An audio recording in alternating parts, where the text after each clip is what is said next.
సామెతల గ్రంథం 21వ అధ్యాయము 20వ వచనం. విలువ గల ధనమును నూనెయు జ్ఞానుల ఇంట ఉండును. మరలా చెప్తున్నాను, విలువ గల ధనమును నూనెయు జ్ఞానుల ఇంట ఉండును. దేవుని జ్ఞానముతో నింపబడుట మహాభాగ్యము.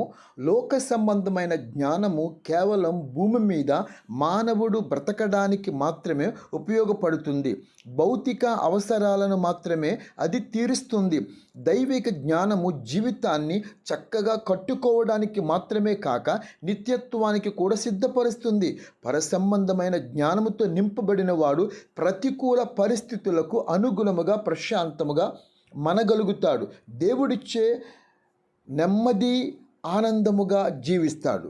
విలువగల ధనమును గురించి పౌలు అంటున్న మాటలు, సత్క్రియలు అనే ధనమును ప్రతి ఒక్కరూ కలిగి ఉండాలి అని వాక్యము బోధిస్తుంది.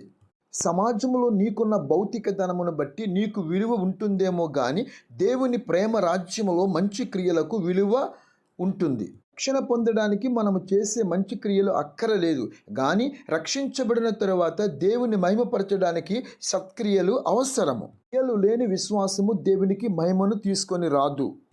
విలువ కలిగినవి ఏమిటి అంటే దైవిక శాంతి, సమాధానము, ఆప్యాయత, ఆత్మీయ నడిపింపు, రక్షణ. కాబట్టి మనము మన జీవితంలో పరసంబంధమైన విలువలను కలిగి ఉందాము. దైవ ఆశీర్వాదాన్ని పొందుకుందాం. మీ కొరకు చిన్న ప్రార్థన.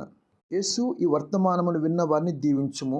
పుట్టినరోజు వేడుకలను జరుపుకొనుచున్న వారిని ప్రత్యేకముగా దీవించుము. వివాహ దినములను జరుపుకొనుచున్న వారిని కూడా అద్భుతముగా ఆశీర్వదించుము. పుట్టినరోజు చేసుకొనుచున్న వారికి, పెళ్లి దినములు జరుపుకొనుచున్న వారికి నీ కృప తోడుగా ఉంచమని మనవి చేస్తున్నాను. ప్రభు మిమ్మల్ని దీవించునుగాక. ఆమెన్.